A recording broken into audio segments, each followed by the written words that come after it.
घर के अंदर अगर गृहिणी नहीं है तो घर की कोई कीमत है? बोलो, उसको घर कहोगे? जब घर में गृहिणी ही नहीं है तो घर क्या?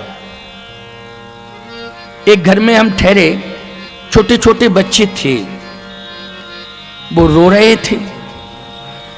बहुत प्रयास किया गृहिणी ने कि इनको शांत कर लें, लेकिन थोड़ी देर तो शांत रहे, फिर रोने लगे।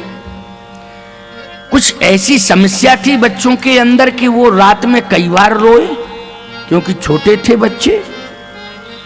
अच्छा, समस्या एक और थी, जुड़वा हुए थे, एक ही साथ जुड़वा होते हैं ना बच्चे।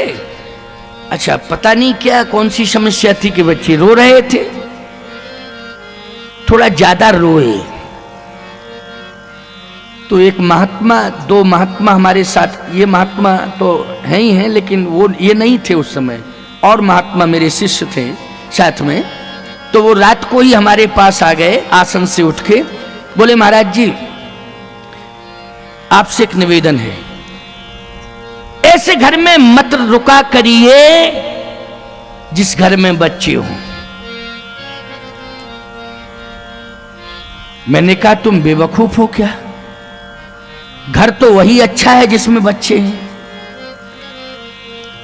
तो बोले, ऐसे घर में रुकना जिसमें बच्चे रोते ना हो। हमने कहा, बच्चा पैदा ही होता है रोते हुए। क्यों भाई, बच्चा पैदा ही होता है रोते हुए, हंसते हुए कौन बच्चा पैदा होता है भैया? रोते हुए पैदा होता है बच्चा। और मैंने कहा, बच्चा रो रहा हो तो अच्छा भी लगता है। छोटा बच्चा अगर रो रहा है तो बहुत अच्छा लगता है, ऐसी बात नहीं। उसको लोग हाथ में लेके हुआ है, बहुआ है, रहुआ है, न जाने कितनी प्रेम की भाषा बोलते हैं, उसको बहलाते हैं, प्रसन्न करते हैं। हमने कहा, तो बच्चे से सब प्यार करते हैं, लेकिन बस समस्या इस बात की है, महात्मा सुन ले, घर में बच्चा अगर रो रहा है तो बहुत अच्छा लगता है, लेकिन घर में अगर बूढ़ा रो रहा है उससे खराब और दुनिया में कुछ लगता ही नहीं है। घर में बूढ़ा नहीं रोना चाहिए, घर के अंदर बूढ़ा रोना नहीं चाहिए। याद रखना, बूढ़े के आंसू नहीं निकलना चाहिए घर के अंदर, इस बात का ध्यान रखा जाए। बच्चे तो बच्चे ही होते हैं, भगवान के स्वरूप, बंधो बाल रूप सोई रामू, भगवान के स्वरूप होते हैं बच्चे, इसलिए उनका रोना, गाना, हंसना, खेलना सब कुछ अच्छा लगता है कि नहीं? लेकिन वृद्ध का रोना अच्छा नहीं लगता है। बहुत जटिल समस्या है, अगर कोई बूढ़ा घर में बैठा बैठा रो रहा है तो बड़ी समस्या है। एक तो घर बदनाम होता है कि बूढ़ा रो रहा है। अच्छा, बूढ़ा खुद बदनाम होता है, कोई देखता है तो कहता, शर्म करो भाई, तुम कैसे पागल हो, बुढ़ापे में रो रहे हो, तुमको शर्म नहीं आती है? लोग कहने वाले ये कहने लगते हैं। समस्या है, इसलिए बूढ़े की आंखों में आंसू हैं। बूढ़े को प्रसन्न करो। बूढ़े लोग जितने भी घर में रह रहे हों उनका ख्याल रखो, उनके आंसू न निकलने पावे, उनकी सेवा का ध्यान रखो।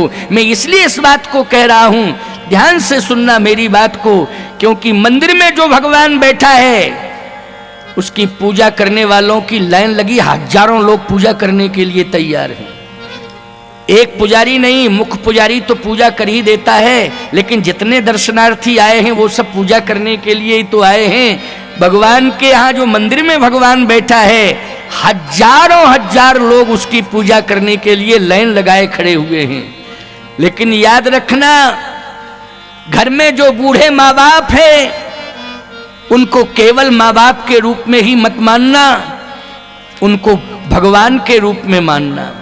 और याद रखना, मंदिर के भगवान के पुजारी हजारों मिल जाएंगे, लेकिन बूढ़े माँ बाप जो घर रूपी मंदिर में देवता बने बैठे हैं, उनकी पूजा करने के लिए पुजारी के रूप में केवल उनकी संतान है जो उन्हें भगवान मान करके पूजा कर सकती है। इसलिए तुम वृद्धों को देवता मानो। अचल प्रतिष्ठित हैं, ये चल नहीं पा रहे हैं, फिर नहीं पा रहे हैं, ये अचल प्रतिष्ठित हो चुके हैं, इनका विशेष ध्यान रखो।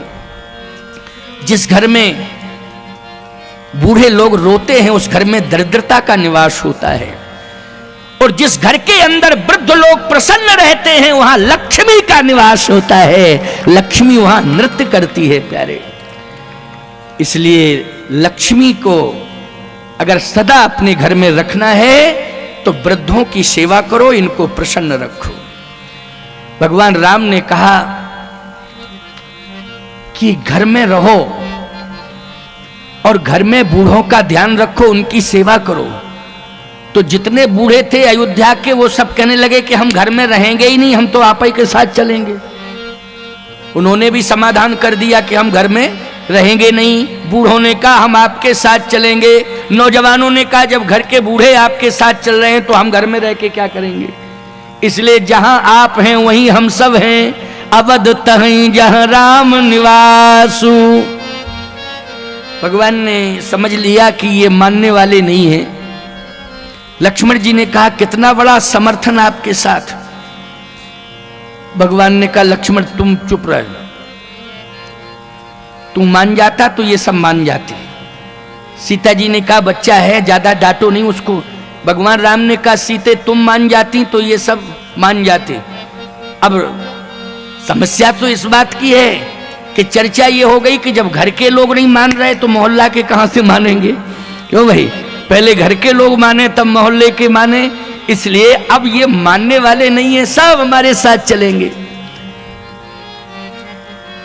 भगवान ने सोचा कि चलो चलने दो। आगे चले, तमसा नदी का तट आया। जैसे तमसा नदी का तट आया, भगवान ने कहा कि देखो ये तमसा का पवित्र तट है, सब श्रमित हो चुके हैं। हम सब चाहते हैं कि तमसा नदी के तट पर विश्राम किया जाए और रात्रि विश्राम यहीं होगा, इसके बाद सुबह चलेंगे। अयोध्या वासियों ने कहा आपका जहां विश्राम होगा वहीं हमारा विश्राम होगा, आपका जहां विश्राम होगा वहीं हमारा विश्राम होगा। भगवान राम ने कहा हम भी तमसा के पावन तट पर निवास करेंगे, विश्राम करेंगे, आप भी सब विश्राम करें। ठीक है सरकार, आपकी इच्छा है। भगवान श्री राम ने कहा कि तट पर सब लेट जाओ। सभी लेट गए, आबाल वृद्ध नर नारी सब तमसा नदी के तट पर लेट गए। थोड़ी देर बाद भगवान ने देखा कि ये सो गए कि नहीं सो गए। राम जी ये सोच रहे थे ये सो जाएं तो हम थोड़ा सा आगे निकल जाएं, लेकिन ये सब लेटे हुए थे। भगवान ने थोड़ी देर बाद देखा तो ये लेटे तो थे लेकिन सो नहीं रहे थे। अच्छा, ना बूढ़ा सो रहा था, ना बालक सो रहा था, ना कोई जवान सो रहा था, ना महिलाओं के पक्ष में कोई सो रहा था, सब जाग रहे थे। अबाल वृद्ध नर नारी सब जाग रहे थे। सीधी सी बात, लेटे सब थे लेकिन सो कोई नहीं रहा था। भगवान ने कहा सोचा तो ये था इनको सुला दें इसके बाद निकल जाएं, लेकिन ये सब जाग रहे हैं। भगवान थोड़ा सा उदास होके बैठ गए। श्री किशोरी जी ने कहा कि आप उदास क्यों हैं, और मैंने प्रतिज्ञा की है कि मैं आपकी उदासीनता को दूर करूंगी, आपको मैं कभी उदास नहीं देखूंगी। आज मैं उदास पहला दिन है और मैं उदास देख रही हूं, तो आप बताएं कारण क्या है। भगवान राम ने कहा कारण यह है कि ये सब लेटे तो हैं लेकिन सो नहीं रहे हैं।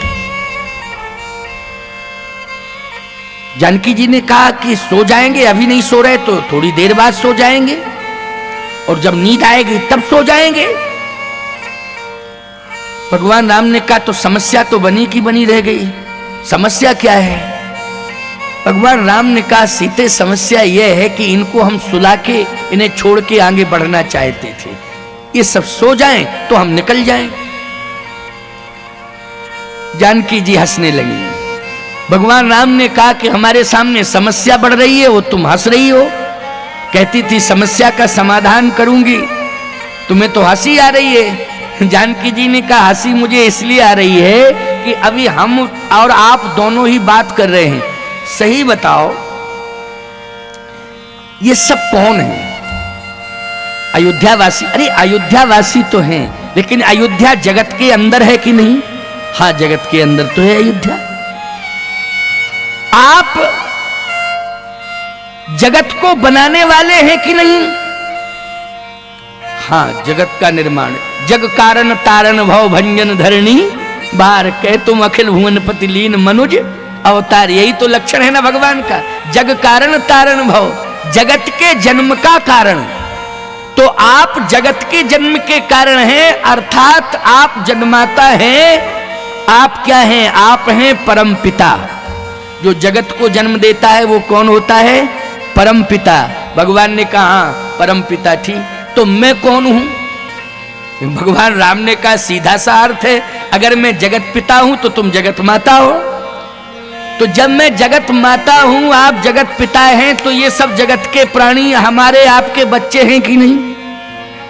हाँ वो तो हैं, इस भाव से तो है। तो मैं आपसे एक निवेदन करना चाहती हूं कि आपने सुलाने का प्रयास क्यों किया? बच्चों को मां सुलाती है कि बाप सुलाता है? ये बताओ। बच्चों को मां सुलाती है कि बाप सुलाता है? अच्छा, बाप कितनों कोशिश करे बच्चे को सुला दे तो बच्चा सोता ही नहीं है। जैसे एक उदाहरण दे रहा हूं, मां काम कर रही है घर में, भोजन बना रही है, भोजन बनाने में व्यस्त है, बच्चा छोटा सा है। अब वो जिद कर रहा है कि मैं मां की गोद में पहुंच जाऊं। मां अग्नि के पास बैठी है, चूल्हा जल रहा है, रोटी बना रही है। अगर छोटा सा बच्चा थोड़ा सा असावधानी हो जाए, बोलो तो खतरा पैदा हो जाएगा कि नहीं? तो बच्चे को थोड़ा दूर करना चाहती है मां, लेकिन वो बार बार आता है तो मां डांटती भी है तो रोने लगता है वो। तो फिर अपने पति को याद करती है पत्नी, सुनो जी, अरे हमारी बात तो सुनो, समय से भोजन मिलेगा तब जब थोड़ा सा हमारा सहयोग करो। तो तुम दौड़े दौड़े जाओगे, कहोगे क्या बात है, क्या? अरे बात कुछ नहीं है, थोड़ा सा सहयोग कर दो, इस बच्चे को संभाल लो, ये रो रहा है, इसको संभाल लो। अरे छोटी सी बात है, क्या दिक्कत है, ले लो अभी संभालता हूं, तुम भोजन बनाओ, मैं बच्चे को। अब बच्चा रो रहा है, मां के पास जाना चाहता है, बाप ने ले लिया, लेकिन वो खिंच रहा है मां की ओर, बराबर देख रहा है मां की ओर और रो भी रहा है। तुमने बहुत प्रयास किया, हिलाया डुलाया, बहुत हृदय से लगाया, लेकिन वो मां के बिना नहीं रह सकता, रो रहा है वो। तुम्हें क्रोध आ गया और तुम तुरंत बाहर निकल गए थे, अंदर आए, लो इस शैतान को संभालो। खोपड़ी खराब कर दी इसने, रोते रोते। कितना प्रयास किया कि इसको हिलाया डुलाया, हृदय से लगाया, कंधे पे बिठाला, सिर पर बिठाला, लेकिन इसका रोना बंद नहीं हो रहा है, संभालो इसको। तुमने भोजन छोड़ा, बच्चे को उठाया और जैसे ही बच्चा हाथ में आया और तुमने हृदय से लगाया, रोने वाला बच्चा रोना बंद, सोना शुरू। क्यों भाई? रोना बंद, सोना शुरू। बोलो जादू है कि नहीं? मां के हाथों में जादू है कि नहीं? पिता ने लाख कोशिशें कर ली, लेकिन पुत्र को शांत नहीं कर पाया, रोना बंद नहीं करा पाया। लेकिन याद रखना, जैसे ही मां ने अपने हाथों में लिया तो बच्चे का रोना बंद, सोना शुरू। यह है मां की ममता। इसलिए जानकी जी कह रही हैं कि मैं जगत की माता हूं, आप जगत पिता हैं, ये बच्चे हैं, आपने प्रयास क्यों किया? आप कितना प्रयास करो ये नहीं सोएंगे, और मैं थोड़ा सा प्रयास करूंगी अभी सो जाएंगे। अच्छा तो तुम ही सुला दो।